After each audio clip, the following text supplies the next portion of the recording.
السلام علیکم، کیسے ہیں آپ سب؟ امید ہے آپ سب بالکل ٹھیک ہوں گے اور آپ سب کی دعاؤں کی وجہ سے میں بھی اللہ کا شکر ہے بالکل ٹھیک ہوں۔ اور آج کی جو صبح کا آغاز کرتے ہیں وہ ہم اللہ تعالیٰ کا شکر ادا کرتے ہوئے کرتے ہیں کہ اس نے ہمیں ایک نئی صبح دی ہے، اور الحمدللہ اس کی تمام نعمتوں کا ہم شکر ادا کرتے ہیں۔ اور آج کا جو میرا ولاگ ہے وہ ایک ایسی جگہ کو وزٹ کرنے کا ہے جس کو لاہور کی آن بان اور شان سمجھا جاتا ہے۔ جیسے ہی ہم لاہور کا نام لیتے ہیں تو سب سے پہلے جو چیز ہمارے ذہن میں آتی ہے وہ یہی آتی ہے، اور مجھے تقریباً لاہور میں پچھلے 6 سال ہو گیا اور میں نے یہ جگہ بالکل وزٹ نہیں کی، اور آج میں یہ جگہ وزٹ کرنے جا رہی تھی۔ اور اس میں سب سے پہلے میں آپ کو یہ دکھاتی ہوں جو برج میں موجود ہے، یہ 4 مینار جو بنے ہوئے ہیں، یہ بیسیکلی کوئی ملکہ تھی اور اس نے اپنی نوکرانی کی محبت میں یہ تعمیر کروائی تھی، اور اس کو یہ جو جگہ تھی وہ دے دی تھی۔ میرے سننے میں تو یہی واقعہ ہے، لیکن مجھے اس کی حقیقت سچ نہیں پتہ ہے۔ اور میں جا رہی ہوں جی داتا دربار، جہاں پہ داتا صاحب کا مزار بنایا گیا ہے، اور وہاں پہ تقریباً روز لاکھوں کے حساب سے لوگ آتے ہیں۔ اور وہاں جاتے جاتے میں نے رستے میں دیکھ لیا جی پی آئی اے کا جہاز، کیونکہ میں ریسنٹلی پی آئی اے کا سفر کر کے آئی ہوں، جو کہ انتہائی انتہائی انتہائی ناخوشگوار تھا۔ اور لیکن ہمیں اپنے پاکستان کو پروموٹ کرنا ہے، لیکن ان کی سروسز اتنی بری ہیں کہ نہ چاہتے ہوئے بھی ہم اس کو پروموٹ نہیں کر سکتے۔ اور جی یہاں پہ میں پہنچ گئی تھی انارکلی، کیونکہ اب یہاں سے ہم لوگ نیکسٹ جو ہے وہ جائیں گے داتا دربار انارکلی سے اتر کے، اور انارکلی تک آئے تھے اورینج ٹرین اسٹیشن پہ، اور میرے ساتھ میری دوستیں بھی تھی کیونکہ میں چاہ رہی تھی کہ میں ان کے ساتھ جاؤں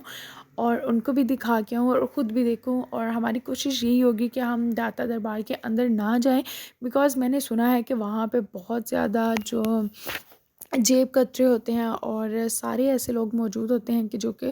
ادھر بھنگی چرسی بھی بہت زیادہ موجود ہوتے ہیں، تو بجائے اس کے کہ ہماری وہاں کسی کے ساتھ کوئی پھڈا ہو جائے، کوئی پرابلم ہو جائے، تو ہم پہلے ہی دور رہیں گے اور صرف باہر سے ایک ویو دیکھیں گے کہ واقعی وہ جس تعداد میں نے لوگوں کا سنا ہے کہ لوگ وہاں جاتے ہیں، کیا واقعی ایسا ہے؟ کیونکہ میں نے پی ایف اے میں جیسے انٹرنشپ کی تھی، تو وہاں پہ بھی ہم جب چھاپا مارنے گئے تھے تو وہاں پہ جو دودھ آتا ہے اس کی کوالٹی بیسکلی ہم نے چیک کرنی تھی۔ تو ہم لوگ گئے تھے تو میں نے دیکھا تھا کہ لوگ بہت زیادہ تھے، لیکن تب کیونکہ ہم وین میں ہی تھے تو اس لیے آج میں نے سوچا کہ کیوں نہ میں جا کے دیکھ لوں۔ اور یہاں سامنے جیسے آپ انارکلی اترتے ہیں تو آپ کو سامنے جین مندر نظر آتا ہے، تو میں کبھی آپ کو ادھر کا وزٹ بھی لازمی کرواؤں گی۔ آئی وش کہ میں جتنے بھی ہسٹوریکل پلیسز ہیں، ادھر وہ مسلمانوں کی ہیں، ادھر وہ سکھ برادری کی ہیں، ادھر وہ جو عیسائی ہیں ان برادری کی ہیں، میں سب کو وزٹ کروں گی۔ اور یہاں پہ ہم داتا دربار پہنچ چکے تھے، اور یہاں داتا دربار کے باہر کافی سٹالز لگے ہوئے تھے، لیکن یہاں پہ لوگ جیسے گزر رہے تھے وہ دھکے دے کے گزر رہے تھے، حالانکہ کافی جگہ تھی، تو ان سے یہی ثابت ہو رہا تھا کہ بھائی کوئی نہ کوئی یہ چوری لازمی کریں گے، اس لیے ہم اندر نہیں گئے، احاطہ میں نہیں گئے، ہم لوگ باہر سے ہم لوگوں نے ویو دیکھا، اور وہاں پہ ہم لوگوں نے کچھ چیزیں لی تھی اور وہ ہم لوگوں نے بانٹ دی، لوگوں میں تقسیم کر دی۔ ایون ہم نے خود تقسیم نہیں کی، ہم نے شاپ والے کو ہی کہہ دیا کہ بھائی یہ پیسے لے لو اور لوگوں میں تقسیم کر دینا اللہ کے نام پہ، کیونکہ کوئی بھی چیز اگر کوئی بانٹی جاتی ہے، کوئی چیز دی جاتی ہے، صدقہ دیا جاتا ہے، تو وہ صرف اور صرف اللہ کے نام کا دیا جاتا ہے۔ اور یہ آپ کو سامنے بالکل جو داتا دربار ہے وہ نظر آ رہا ہے، اور میں بہت حیران ہوئی ہوں کہ اس کا احاطہ کتنا بڑا ہے، کتنا زیادہ احاطے میں یہ محیط ہے کہ یہاں پہ لاکھوں لوگ آتے ہیں، اور واقعی میں ایسا ہے کہ آج میں نے فرسٹ ٹائم ہی دیکھا ہے۔ اور یہاں پہ بہت زیادہ رش تھا، بہت ہی زیادہ رش تھا، عورتیں بچے بڑے سب یہاں پہ موجود تھے، لوگ دور دور سے آتے ہیں یہاں پہ اپنی منتیں لے کے آتے ہیں، کیونکہ ہر ایک کا اپنا ایک الگ عقیدہ ہے، اپنا ایک الگ نظریہ ہے۔ اور یہاں پہ ہمارے جو فورسز والے تھے وہ بھی موجود تھے، یعنی پولیس فورس تھی اور ٹریفک وارڈن وغیرہ سارے یہاں پہ موجود تھے، اور یہاں پہ سارے اپنی اپنی ڈیوٹی جو تھے وہ سارا انجام دے رہے تھے۔ اور یہاں پہ یہ دیکھنے کے بعد ہم لوگ وہاں سے نکلے تھے، کیونکہ اب ہمیں ایک اور جگہ وزٹ کرنی تھی، اور وہ جگہ تھی بی بی پاک دامن، یعنی کہ جو حضرت امام حسین رضی اللہ تعالیٰ عنہ کی سسٹر تھی، جو کہ جب وہ یہاں پاکستان میں ہی اور لاہور میں آئیں اور یہاں پہ آ کے وہ زمین میں سما گئی تھی، جب پیچھے سے جو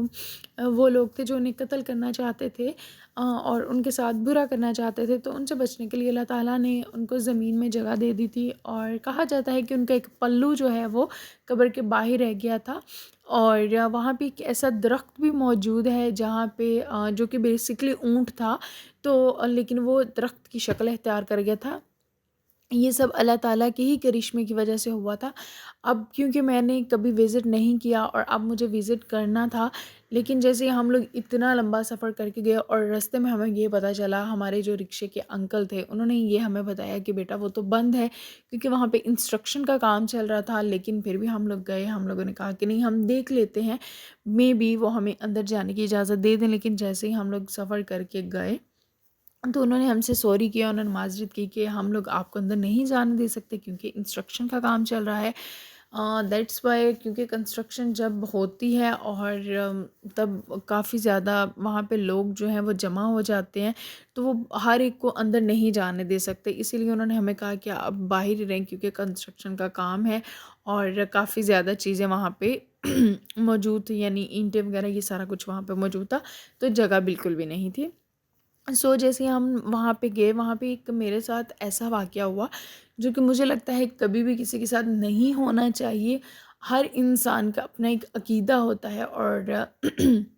اس چیز پہ وہاں پہ جو لوگ سیکیورٹی میں موجود ہیں ان لوگوں کو بھی ایکشن لینا چاہیے۔ شاید ان میں سے کوئی بندہ میری ویڈیو دیکھ لے اور وہ اس چیز کے اوپر کام کرنا شروع کر دیں۔ اب وہ واقعہ کیا ہوا کہ جیسے ہی ہم لوگ بی بی پاک دامن کے آگے پہنچے اور وہاں پہ ہم لوگوں نے دیکھا کہ جی کنسٹرکشن کا کام چل رہا ہے اور ہمیں آگے نہیں جانے دیا گیا، تو وہاں پہ ایک عورت آئی، وہ بزرگ سی ہی تھی، اتنی وہ جوان نہیں تھی، اور ان کے ہاتھ میں کوئی دھاگا تھا اور